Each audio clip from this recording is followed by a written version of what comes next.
All right, sweet people. Let's get rolling into this, shall we? Welcome back to the show. This is GVS, where I try to cover all things sports. We got a big day today in the landscape of sports and stuff. We got game one of the Stanley Cup Finals tonight, and so I will be giving a preview on that.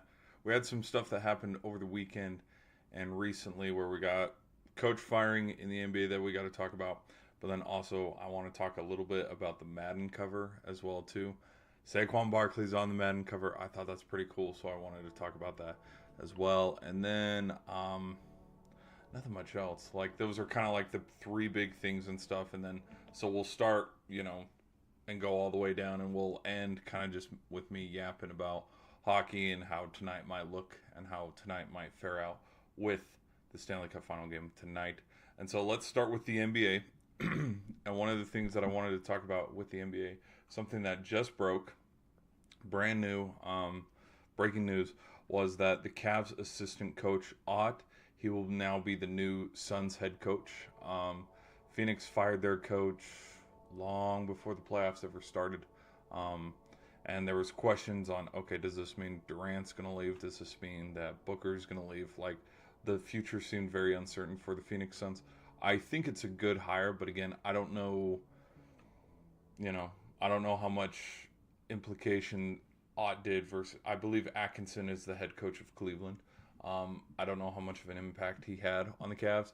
And with how the Cavs ended their season, I can see why they decided to go in a different direction. I mean, they're the number one team in the East, heavy favorites going into the playoffs because it's like, it's the 1 and the 2 seed. Like we think, the Celtics and the Cavs are going to run into each other in the East, but it ends up being, the Pacers and the Knicks. And so I think, good on him for being able to, have that shot to go be the Suns head coach. But I really don't know. I can't gauge how successful that this is going to be. I can't gauge how successful this turnout's going to be, just considering on where the Suns are going and how uncertain the future seems with. Are you going to trade Booker, or is he going to stay? And are you going to trade KD? Which we kind of know KD's already, there's been trade scenarios where KD goes to the Rockets. There's also been trade scenarios where KD goes and teams up with Ant-Man, in Minnesota. So I don't know. Like, I think it, like, on the outside it looks like a good hire, but again, we'll just see, because Phoenix there's a lot more stuff that they got to figure out this offseason, but they will. And I'm pretty confident that they will. The other big story that everybody's going to start to talk about, which rightfully so, and it kind of surprises me just with how it's the landscape of basketball, it's the landscape of pro sports, and I get it because loyalty's kind of gone in the sports world, but these coaches, they have a short leash, man, and the reason why I'm saying this is because Coach Thibodeau has been fired from the New York Knicks, and so my reaction and my thoughts on it is my huge overreaction is that it is an overreaction. Coach Thibodeau, when you look at his success compared to failure, like he was hired, I believe, in 2020, when we went back into the bubble and stuff in July. And since then, he's brought the Knicks the farthest they've gotten in the past 25 years. And they decide to, hey, there's the door, go that way. I don't know. I think there's more stuff, but of course, it's the media and it's privacy, so they don't need to tell us. They don't need to tell the fans because, it's none of our business. But I think there was probably a lot of decisions behind closed doors that were made because he's been the most successful coach these past 25 years. Look how far he's gotten you, and you're like, nope, the door's that way. I think probably a lot of it comes down to just coaching style, on how the big one that everybody talks about is conditioning and how he grinds his players down to basically nothing. We're seeing it right now, and I'll talk about it too. Cat's going to go get some treatment on some of the injuries he's sustained in the playoffs. Everybody's banged up in the playoffs, like we know this, but I think just with how much he coaches his guys and how many minutes they play, I truthfully think that once they did get to Game 6, they just ran out of gas. Because for the whole season, and again, I didn't cover the Knicks and I don't know the full story, but if Brunson, if Hart, if Cat, if all these boys, Bridges as well, if all of them are playing 30 plus minutes the whole season, I can see how conditioning and fatigue becomes an issue there when, well, we haven't learned how to use our rotational pieces.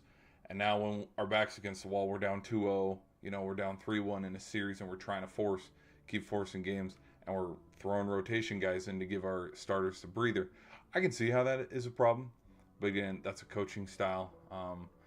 And I mean, it worked in their favor in some instances, but then others no. Like, I do think I think the Knicks did run out of gas, and I think the Pacers are kind of the real deal of taking that mantra of an underdog role on how nobody picked the Pacers to beat the Cavs, nobody picked the Pacers to beat the Knicks, and so I think like when you run into like that mental psyche and motivation of the Pacers when they have nothing to lose, I think it's kind of that really like, oh, these are the unmeasurables on why Pacers won the series. But then again, like the Knicks got themselves in the situation that they were down 2-0, down 3-1 in that series because they blew game 1 and 2. Like it was in Madison Square Garden. The home team should have won every single game, all things considered, but you have home court advantage for games 1 and 2, and you leave there 0-2.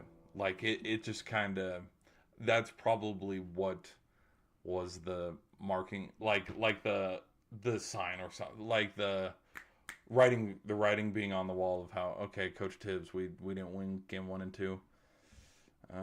You might get fired unless you win this series. So I don't know, but that's my thoughts on that.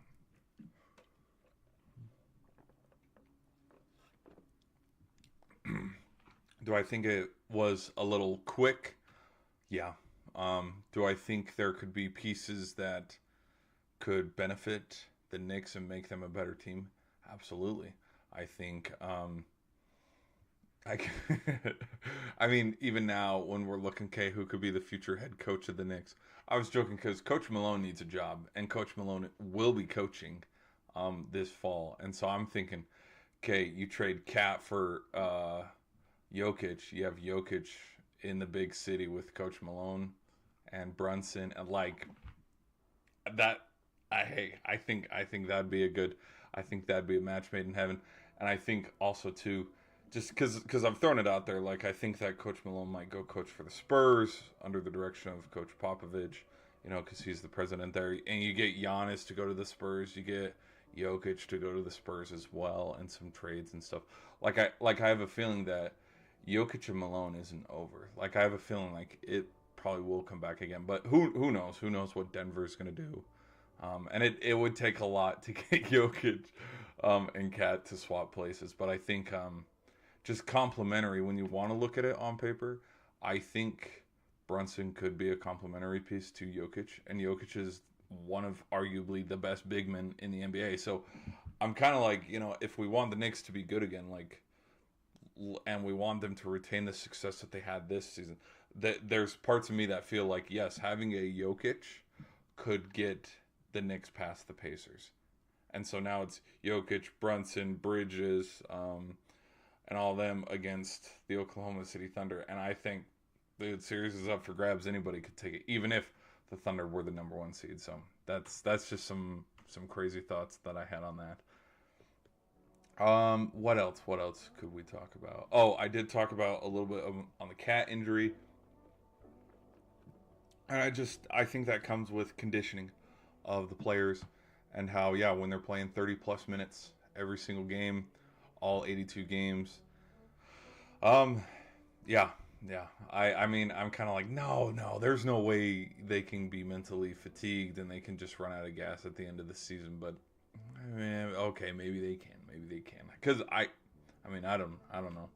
And then the other thing that I wanted to talk about with the NBA is the connection, and I find it funny because there's an article that's sitting there on how the Paul George trade might pay off in an NBA championship for either the Pacers or the Thunder, and it's really funny how just this is the Paul George NBA Finals, on how we knew how good Paul George was on the Indiana Pacers, and we saw that he'd run into LeBron and the Heat, in the East, and they couldn't do anything about it. So then he's traded away. Then, he's on the Thunder, and like he was there when Dame Time hit the clutch deep three ball to send the Thunder home. And then I kind of can't remember off the top of my head the little minute pieces of what got Paul George out of Oklahoma City. I don't know if it's because I don't remember everything off the top of my head, but like just the fun connections between everybody saying that the Chris Paul trade, no, not Chris Paul, Paul George. The Paul George trade from Oklahoma City to the Clippers was the worst in NBA history. And we look at like how it paid dividends for the Thunder because now we see how stacked their roster is, how young their roster is, and their future picks, and we go, okay, this actually worked out pretty fine. But it's interesting to just kind of see the connection between it'd be as if, oh gosh, so Harden played for Brooklyn and he also played for the Houston Rockets. It'd be as if the Rockets and the Nets run into each other in the NBA Finals. It'd be as if Miami and the Lakers, after LeBron retires, runs into each other in the NBA Finals. It's just kind of one of those funny things where, like, yeah, when you thought about Indiana Pacers basketball in the early 2010s, you thought about Paul George. And then when you thought, now I can't say the same thing for the Thunder, because when you think about the Thunder in the early 2010s, it was Russ, KD, Harden, Ibaka, like it was those guys. And then little by little, they all just went their separate ways. And then the last standing piece was Russ. But now the last standing piece is Shea. So, like, I think, because after Harden left, then KD left, and then you could look with the 2017-2018 Russ teams. The other thing too was Steven Adams, the big man, was still there. Gosh, who else was there? I can't remember off the top of my head, but I mean, it's just interesting. It's interesting to see kind of that angle and that approach of how Paul George is connected to these NBA Finals, where it's his two former teams. So, or in the Super Bowl, if like Tom Brady, like let's take Tom Brady for example, if the Bucks and the Patriots run into each other in the Super Bowl, like there's just that weird, fun connection of how I don't know which team to root for. So, and I'm leaning towards the Thunder, and that's not because Pacers just don't have it. It's just I think I don't know. I don't think everybody's saying, "Oh, Thunder sweep." No. I don't think that for a second. Like I think the Pacers can get at least two. And where would those two be? I think one of them will be on the road.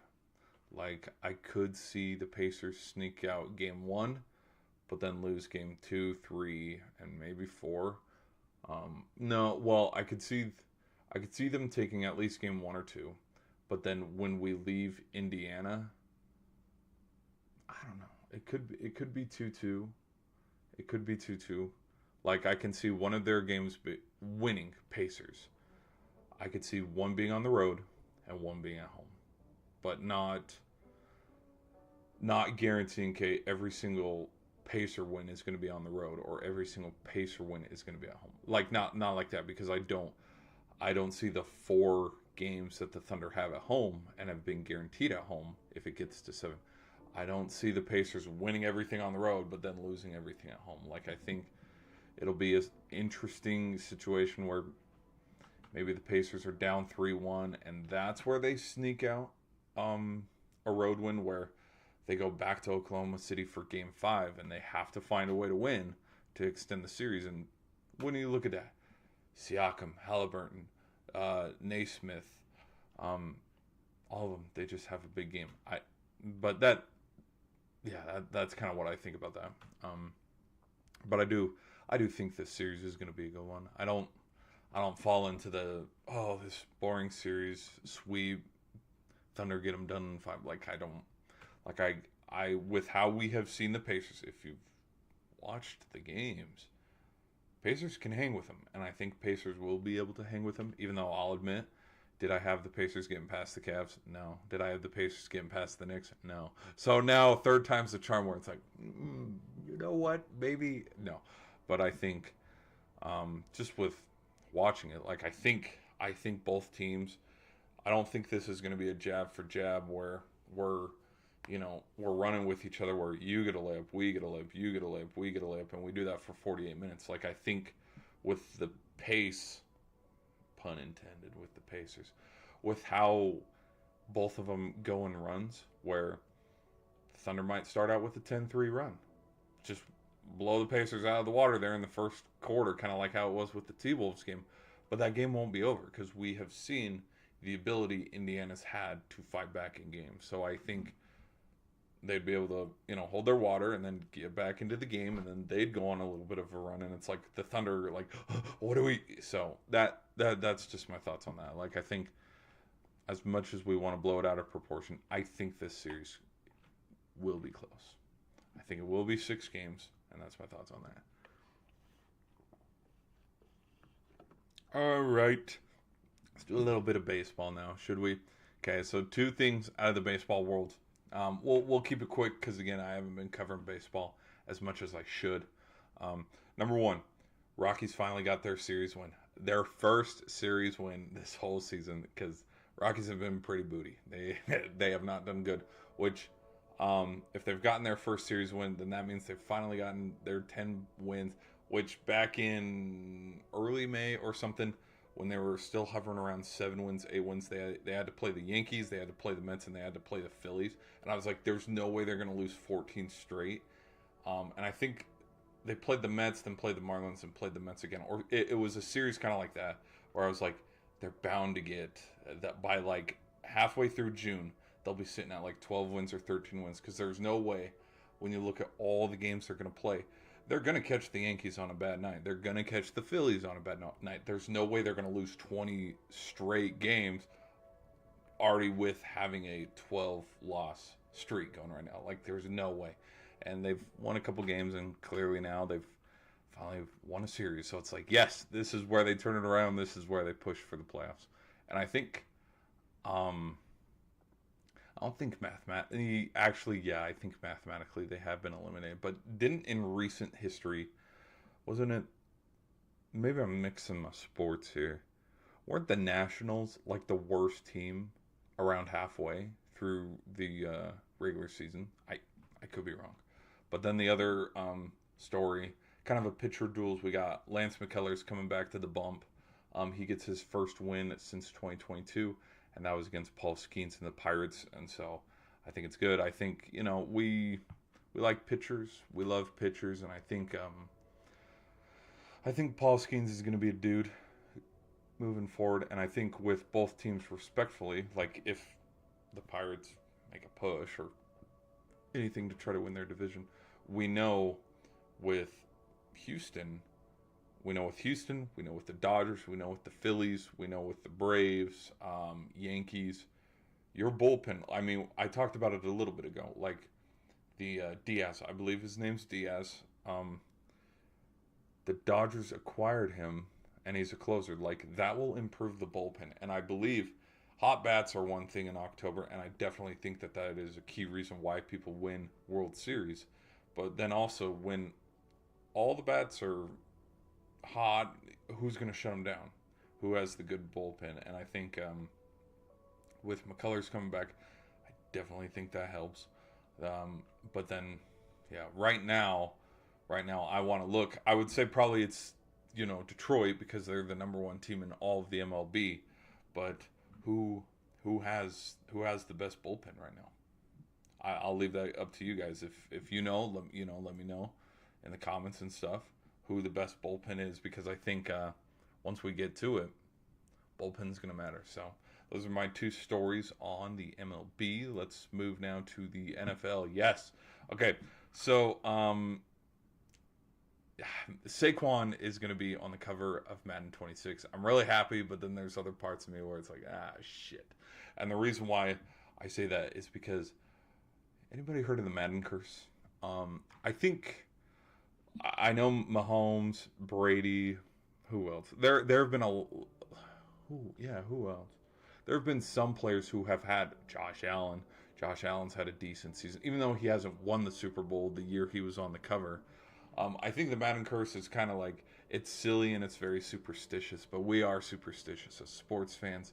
Where knock on wood, it's like, please do not, because CMC was on the cover last year. We saw how the 49ers performed, and we saw how he was dealing with a hammy, and then he ultimately met his fate on a night in Buffalo where, yeah, just snowy conditions. You could see him grabbing his leg because there was some tightness, and then he was out for the rest of the season. And I think the Eagles are so damn good. They want to ban the tush push, and now they're like, okay, we'll get him where it hurts. We'll get him. We'll have Saquon be on the cover. I think Saquon deserves it. Period. End of story.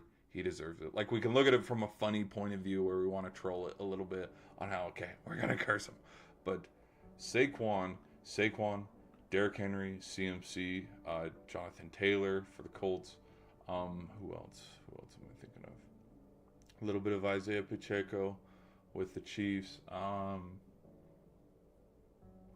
Aaron Jones when he was on the Packers. But, like, we have just written off the running backs as being a staple of NFL offenses. We're like, whatever, it doesn't matter. We'll just have our quarterback run out there, do a couple twirls, and then throw a deep ball, and then magic will happen.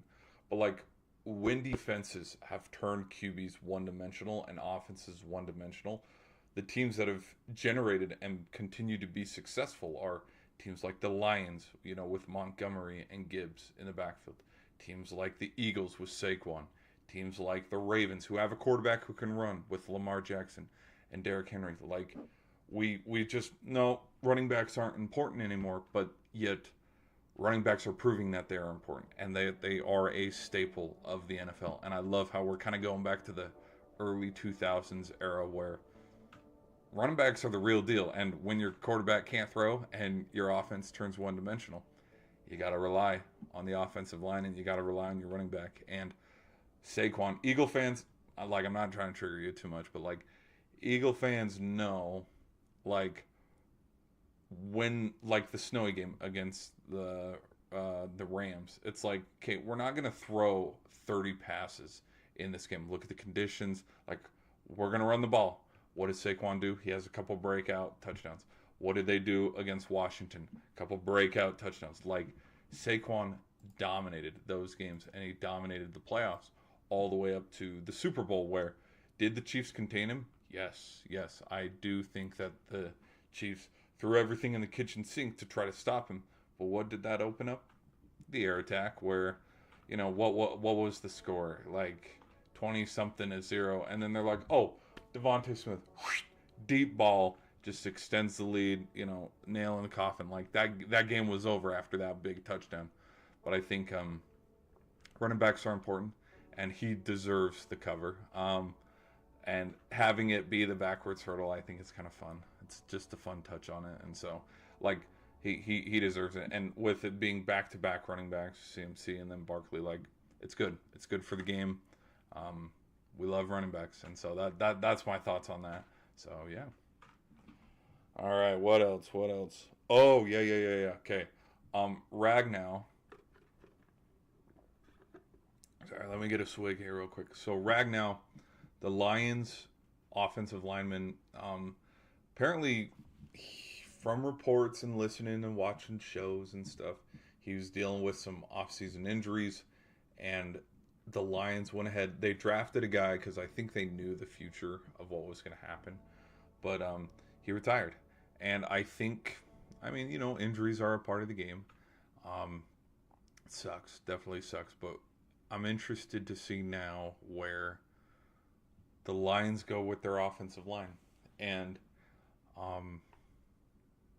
the long-term impact on missing a guy like Ragnow on the front line. So I'll be interested to see how the Lions do. Like, I think the Lions can fare out very well this season. Like, I'm not sleeping on the Lions. Like, being a Packers fan, there's the jersey.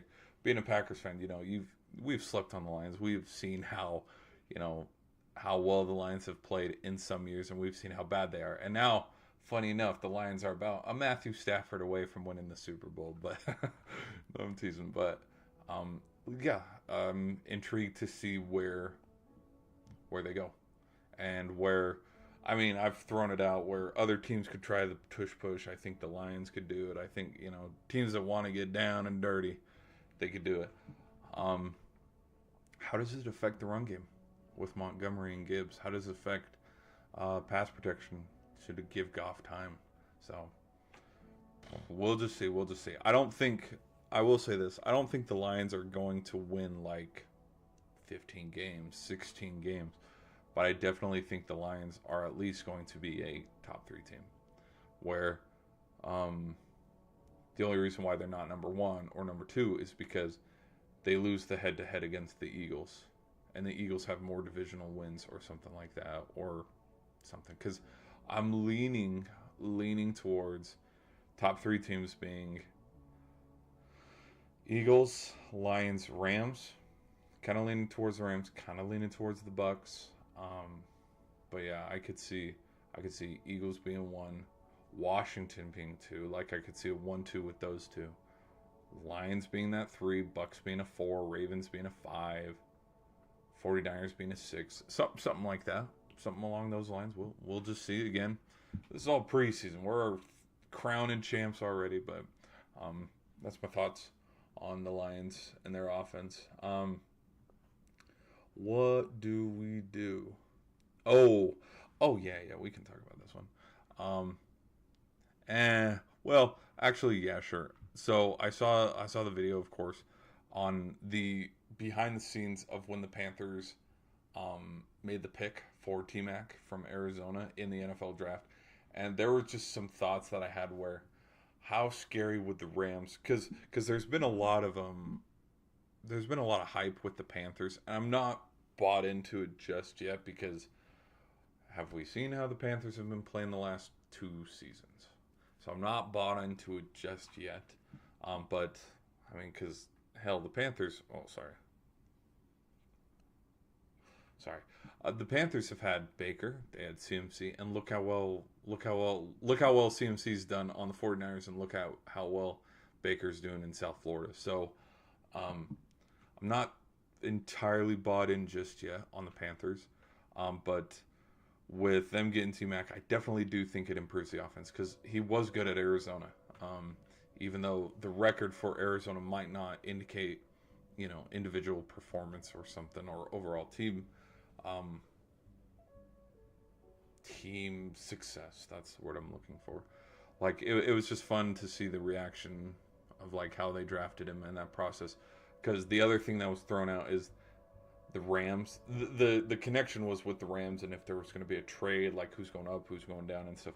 And then when I look and I think, okay, you have T-Mac, Cooper Kupp, Devontae Adams, Matthew Stafford, Kyron Williams, like that's a scary offense. And that would definitely be a top 5, top 6 offense in the NFL. And I think the wide receiver room would definitely be one of the best in the league. But no, he goes to Carolina, which that's all right. That's all right. There might be a fun story where full circle moment after he plays out his rookie year, maybe his extension, he finds his way over in LA. Like I don't know, but that's my thoughts on that. The other thing is, okay, let's take a swig before we do this one. Is there were some, so there's 3 players. There's 3 players. Yeah, 3 players, and there's potentially there was an article on these 3 players and their potential like landing spots if they were to get traded, because we're coming up on trade deadlines, I believe, with OTAs going on. And so these were the 3 players that I wanted to talk about: Kirk Cousins, Trey Hendrickson, and Jalen Ramsey. And so here are my thoughts after reading that article on where they potentially might go. So the first one, let's start with Kirk Cousins. There were 3. They talked about 3 spots, but I'm going to say a secret 4th one. So potential trading spots for Kirk Cousins is the Steelers. He goes with Mason Rudolph and Will Howard. The other one was a homecoming. He goes back to the Vikings, and then the other one was the Browns. And so it's like, okay, we'll talk about that. Like, let's dissect it a little bit. The reason why I don't think, here's why I don't think he's going to go to any of them. The Vikings, I could actually see the Vikings though, but the Steelers. The reason why I don't think he's going to go to the Steelers is because they have Mason Rudolph and they have Will Howard. Whether or not they decide to sign Aaron on, and Aaron decides, "Okay, I'm going to play football this year," they still have two quarterbacks there, and if he goes to the Steelers, his situation would still be the same as what it is in Atlanta, where we drafted a young guy for the future. The future is Michael Penix in Atlanta. The future in Pittsburgh is Will Howard. Do not kid yourselves. Like Rudolph is not.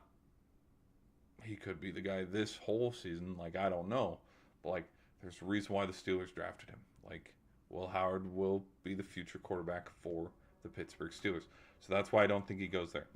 I could see him going to the Vikings, having a homecoming type moment. But again, same situation. McCarthy, he is the future of the Vikings. It's not Kirk Cousins, which is why Kirk went to Atlanta in the first place.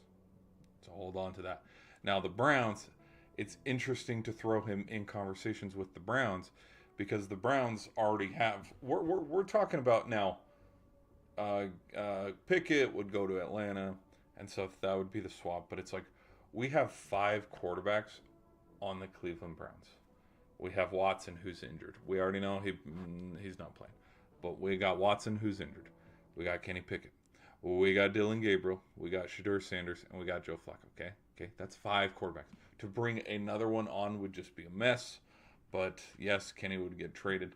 But, again, I think, sound like a broken record here, they drafted Shedeur. They drafted Dylan Gabriel. We know where the future of the Browns is going. So to bring Kirk Cousins on, it's like, what are we doing here? Like Kevin Stefanski already knows Joe Flacco. So if the Browns are trying to push for the playoffs, Joe Flacco is going to be the guy. We'll see where the progression and the development of Dylan Gabriel and Shedeur comes from, because I do think Kenny Pickett probably gets traded to the Saints or the Steelers. No, not the Steelers. Sorry, the Saints or the Falcons or somewhere else once it comes time to start to make 53-man cuts, because why would the Browns go into the regular season with 4 quarterbacks? It makes no sense. I know we're all questioning and we're going, why the hell are they drafting 2 quarterbacks? We're going to find out why. We're going to find out why. We know the future. You bring Flacco on, and we still know future's on the rookie quarterbacks they drafted, though. So to throw Cousins into that mix, it's kind of messy. So I don't think it's going to happen. And so I think that secret 4th team is the Saints. I mean, look at the Saints quarterback room and look at who the Saints have. And I think the Saints could significantly improve with, mentorship of like, hey, learn after me kind of situation where, Heiner, Rattler, and Tyler Shuck, I think all of them could benefit from having Kirk Cousins in the building. Like will Kirk Cousins get you playoff wins? I mean, maybe.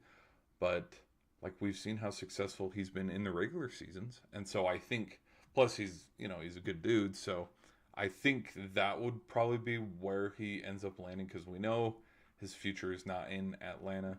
We know it's Michael Penix's job to lose. And so I think that could be a trade destination where he goes. But again, that's just my thoughts on that. The other 2 players, let's talk about Ramsey.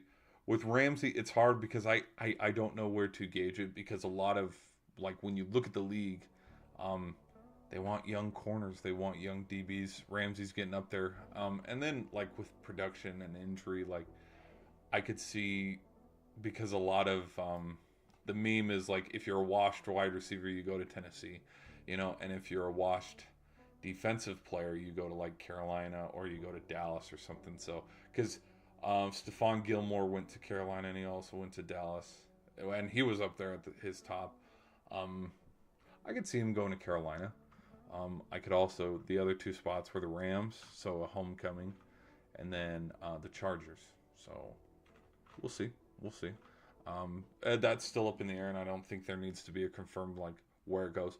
My prediction, no clue. I don't know how to gauge, DBs and corners and stuff on any of that, because is it a young man's game? Is it a veteran? Like, who the hell knows? Now, with Trey Hendrickson, this situation, just because we've seen it publicly and we've read articles and we've seen videos where we can kind of gauge it a little closer, I do have a scenario on where he might go. And where he goes is probably to a top five defense, plain and simple. Like, I think the reason why we've even gotten in this situation is because in the offseason, we know Cincinnati decided to pay their receivers and their offense. Pay Joe Burrow, pay T. Higgins, pay Jamar Chase. Great. Now, Hubbard, who's your captain on the defense, decides to retire. And then we got Trey Hendrickson with trade talks looming. They don't sign an extension. They don't meet him at market value. Market value, I think, is the word I'm trying to look for. Because it's going to happen with the Steelers, too, with TJ Watt. Trey Hendrickson was the sacks leader last season. Did he win the Defensive Player of the Year? No, I believe it went to Patrick Surtain, which, I mean, he was a pretty shutdown corner. Pretty good shutdown corner, so there's that. But we have seen the market on defensive guys, and with his productivity, like, I think he deserves the money. And I think the stats and the dominance speaks for itself. Now, was the Bengals defense good last season? Not really. Like, defense did kind of blow some games for the Bengals there towards the end. But when you look at some of the trade destinations that he might go to, Colts, I'm going to rule it out. But Bills, Lions, and Washington, yeah, I really could see him, because Bosa just left the Chargers. You get Bosa and Hendrickson on the Bills, that defense just gets that much better. You get Hendrickson on the Lions, that Lions defense just gets that much better with Hutch. And then, like, the fact that the Lions were dealing with injuries where they had, I believe, 22 players on their injury reserve list towards the end of the season. Like, yes, they got blown out by Washington, but, like, there's context to how the Lions lost in the postseason. And one of them being, when you've got to pick up practice squad guys because the defensive side of the ball is with strung together like second and third stringers because some of your main guys are injured. Like, I think bringing Hendrickson on would definitely improve that defense. And then the last one would be Washington. I think when you want to pick between Buffalo, Washington, and Detroit, I think out of Daniels, Josh Allen, and Jared Goff, I think the best quarterback is Josh Allen. So if you want to look at it from that point of view, I don't know. Money talks, though, because you've heard his contract disputes and you know what he wants. So I think who wants to pay him? Who wants to pay him? And I would say those three would be a good one. Other ones that I'd throw out there, but I don't think he'd do it. He's not going to go to Kansas City. There's no way. There's too much of a rivalry between the Bengals and the Chiefs for him to jump ship and be like, hey, I'm joining these guys.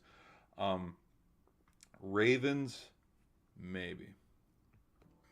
But again, divisional rivals. You played for Cincinnati. Now you're jumping over to Baltimore. So that one kind of actually makes sense in a sense of, oh, you don't want to pay me? Okay, I'm going to the rival team, and I'm going to beat your ass every single time we come here. So that one makes sense. But I would say probably the Bills. Bills or the Lions. But that's my thoughts on that.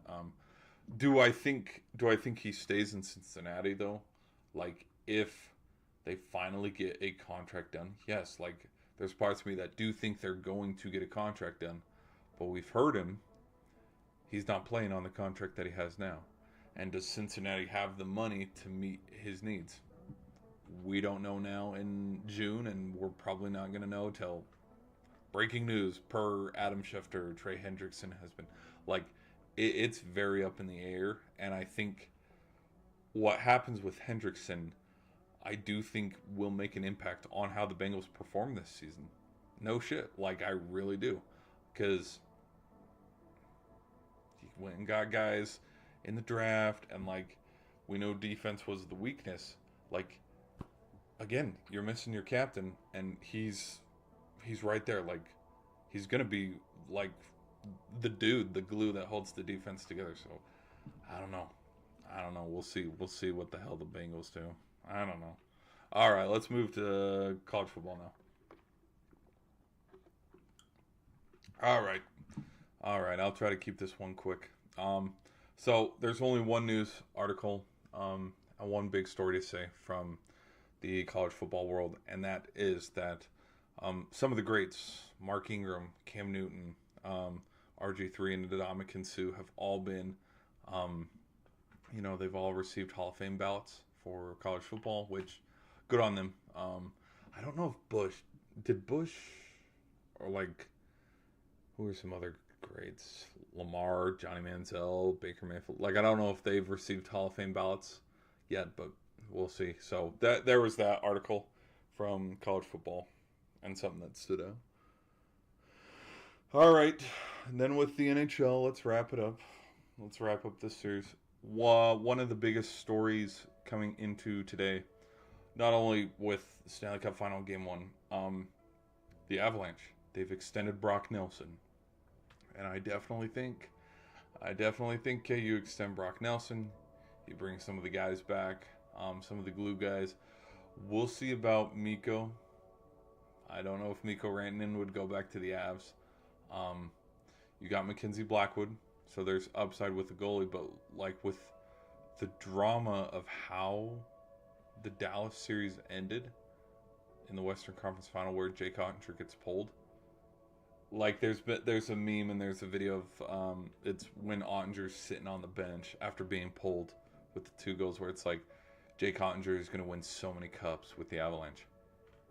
I'm going to throw that one out there. Like, I know I'm not trying to overreact. I'm not trying to like, oh, let's create a little stir here, because I think Jake Ottinger will be the goalie for Dallas when Dallas eventually wins the Stanley Cup. Like, you need fundamental pieces like that. We're going into the Stanley Cup final right now where Stuart Skinner and Bobrovsky, they are those, brick wall pieces to how these teams could win the cup, because goalkeeping is important. You could have the best offense. It don't mean shit if your goaltender behind you can't stop anything. Um, as I list like 10 teams. But I think, you know, extending Nelson with the Avalanche, and then we'll just see trade rumors about Jake Ottinger. Jake Ottinger on the Colorado Avalanche. I think it'd be. I don't know. I think it'd be a pretty big deal, considering you got McKinnon, considering you got Makar. You try to do a package deal, bring Mitch Marner over from Toronto. Try to get someone from the two tandems with the Minnesota Wild, whether it's Kaprizov or what's his name? Bolden. Yeah, bring Bolden. I don't know. I don't know. Plus LA, the Kings with how they just routed Edmonton in the first two games of that series. Well, who knows where Kopitar's going? Like I don't know. I don't know. There's a whole bunch of trade fun stuff, but people have contracts. They'll sit through their contracts. But my let's talk about though. Game one of the Stanley Cup Final is tonight, and my prediction and my preview. Sorry, for how it might go. Um, my initial thoughts and reaction is we got the two best teams playing in it. I think Edmonton deserves the shot to get here. I think Florida deserves the shot to get here. Both teams respectfully took care of business against the Stars and the Canes. With this, I kind of have a feeling. I'll look at it from the point of view of the Panthers, because this is how I felt with the Panthers and the Hurricane series, where I said, don't be surprised if the Panthers come in game one and whoops, we have Barkov, we have Tkachuk, we have Verhaeghe, someone showing up in game one, and when it seemed like, okay, Carolina needs to take game one, okay, Edmonton needs to take game one, whoops, Florida came in and they showed why they're defending Stanley Cup champs, and they win the first one on the road. We have seen how good the Oilers have been at home, and we've seen how good Florida has been on the road. And so with this games where everybody's trying to get a feelers and feel each other out on how this series might go, like I think this is a great kind of first punch and kind of a just first feeler on how this series might go. And so my prediction on how this game might play out and who I have, I'm going to roll with the Florida Panthers. I really think they've rested a little bit longer than Edmonton, but I don't think we can gauge if rest. Is there a stat on like teams who have rested longer than other teams who don't? I don't know. Like I feel like when you compare the Dallas series and the Hurricane series, like I feel like Hurricanes gave a little bit more of a fight than Dallas did. And so like competitiveness from that, like I feel like Carolina gave more of an effort than Dallas did. So like that benefits Florida a little. Like does that I know it might not make sense when I'm saying that. Cuz you go 3-0 and then you have a little scare and then you like close it out versus you gentlemen sweep Dallas cuz Dallas, yeah, we saw how the last game went, and we saw how, yeah, Jason Robertson tried to drag him back into the game, but then McDavid showed up, and just kept the lead with arm's length. And I think too, and this is me just kind of being honest, uh, DeSmith and Ottinger aren't how Sergei Bobrovsky's going to play. Like I think early, like I know we've seen like okay predictions on who might win the Conn Smythe. Like I've made a video. I think Sergei Bobrovsky, if they win the cup, he definitely should be in talks for winning the Conn Smythe. But how well he's been performing in these past couple of games is definitely a lot better than Ottinger was playing in the Western Conference Final. Definitely DeSmith as well. And so I think the Oilers, unless they just come out and just whack, where Draisaitl, McDavid, yeah, they all get the better of, Officer Bob. Like, yeah, I do see this kind of being a game where Bobrovsky might let up a goal or two, but I could see this being a 4-2, 4-2 or a 3-2 kind of close Florida Panthers win where it's like, whoa, it's going to be a series because Florida knows how to win on the road and they know how to win these games. And that's not to say Edmonton doesn't know how to win either, because we saw from 3-0 Edmonton just got dragged back into the series because the Cats had how many chances in game 5? No, game 4, game 5, and game 6. And and they finally closed it out in 7. But after going up 3-0, we saw how many chances they had to close them out, and they just couldn't because McDavid was playing at another level. And so when we look at this game, I'm curious. I'm curious to see how this game might fare out. But I'm going to lean towards Florida. I know I've yapped a little bit too long, but that's my thoughts on that, guys. I got Florida. Let me know who you guys got. Yeah.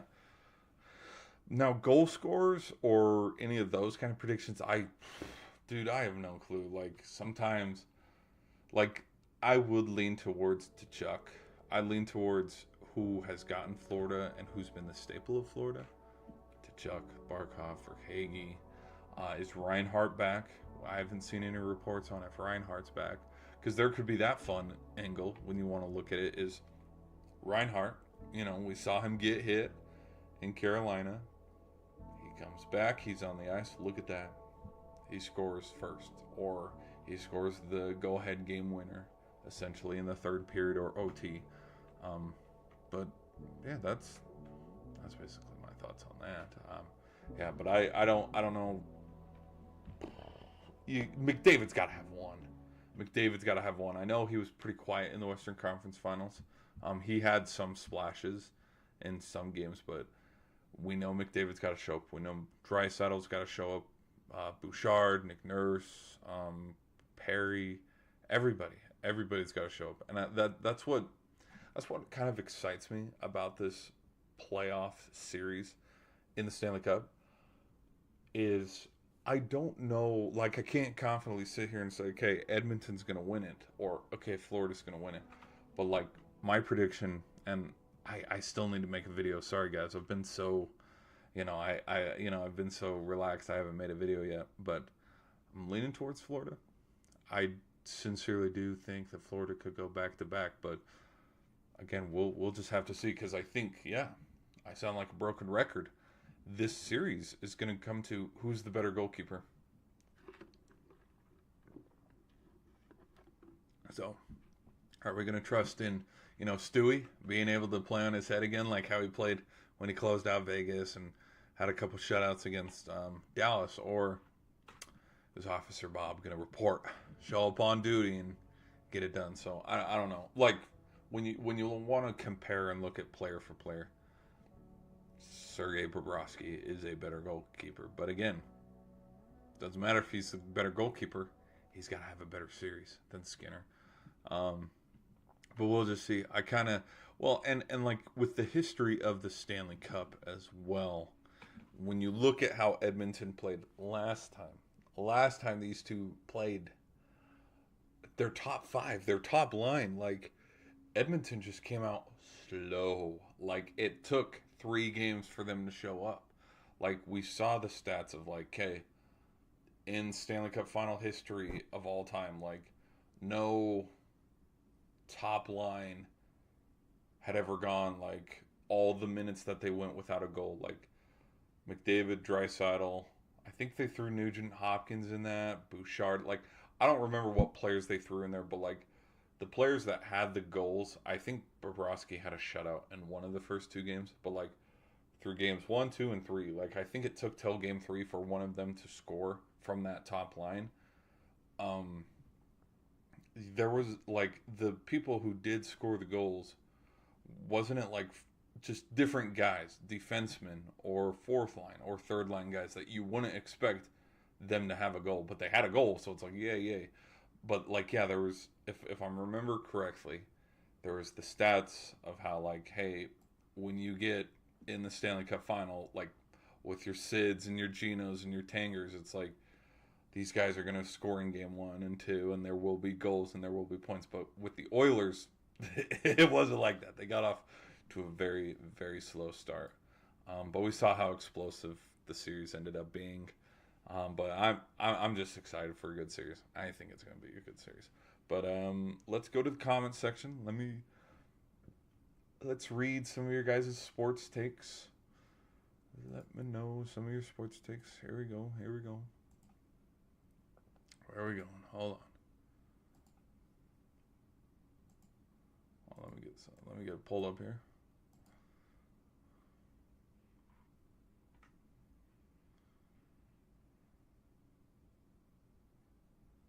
All right.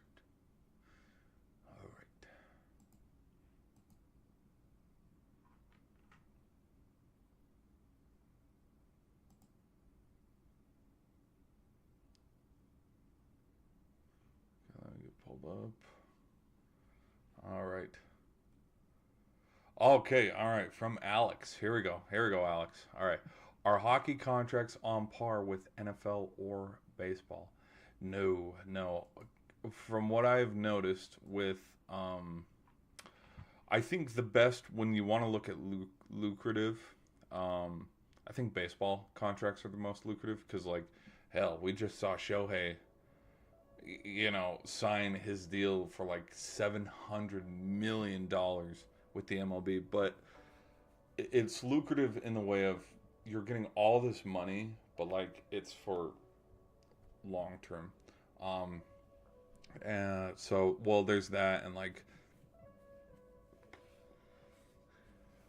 not all 700 million is going right back to him. Like he's got to pay, his agent, his trainers, Uncle Sam, who else?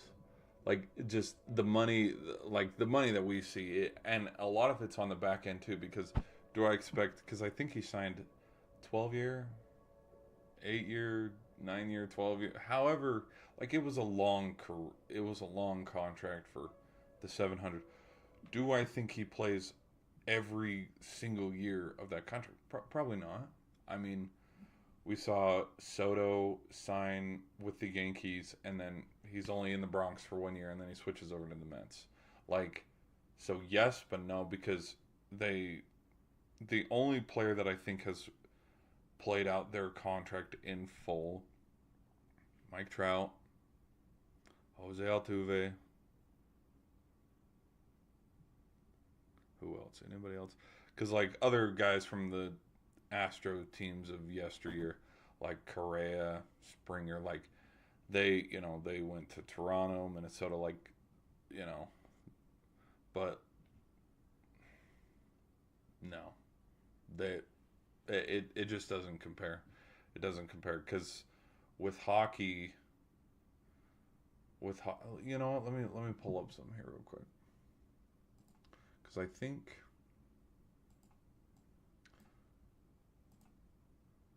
I think it doesn't get over like $3 million a year.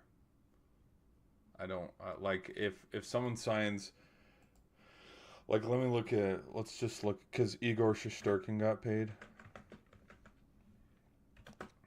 Wait, yeah, let's look at his contract. Okay, so in December of 2024, so Igor Shesterkin signed an 8-year, $92 million contract. So let me divide that up. So 92 divided by 8. So he's okay. Well, he's a goalkeeper. Hold on. Who's an average? Well, and he's not an average goalkeeper. Like he was one of the better ones. Let's look at Austin Matthews. Austin Matthews contract. 4-year, 53.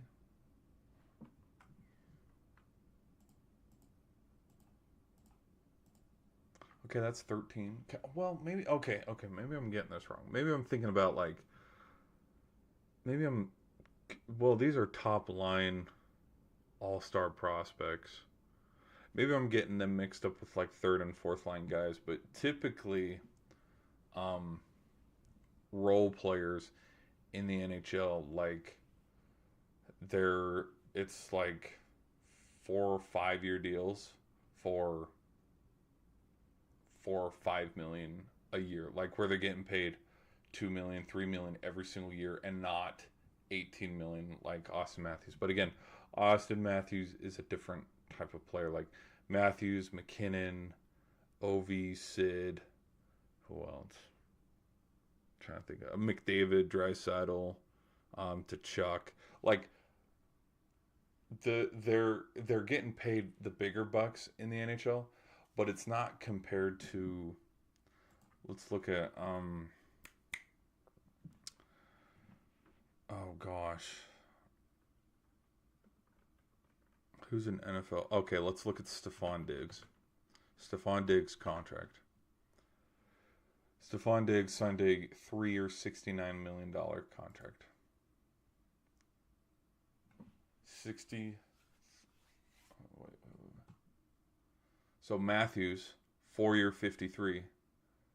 Stephon Diggs, 3-year, 69. So like the NFL is more money short amount of time, but it's a different. It's different sports. I don't know. The market is very different. Like who's the defensive guy? NFL. Let's look at Micah Parsons. Let's look at Micah Parsons' contract. Micah Parsons, according to the internet, so you know, Micah Parsons is asking for $200 million. Okay, you throw $200 million at a hockey player, they're never seeing another team. So, 200 million is a lot. Well, and then let's look at Josh Allen. Josh Allen's contract, because I know he penned something. 6-year worth 330 with 250 guaranteed. So Josh Allen, knock on wood. I'm not even gonna, you know where I'm going with it. Never mind. I'm not even gonna finish it. But so 6-year 330. Let's do some math here. Divided by he's a 55 million man compared to Austin Matthews 13 14 million dollars. So to long way to round home and come back to get the point across. Let's pull up your question one more time.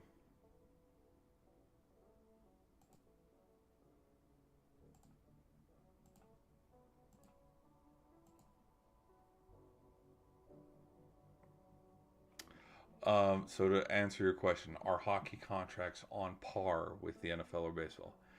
No, no.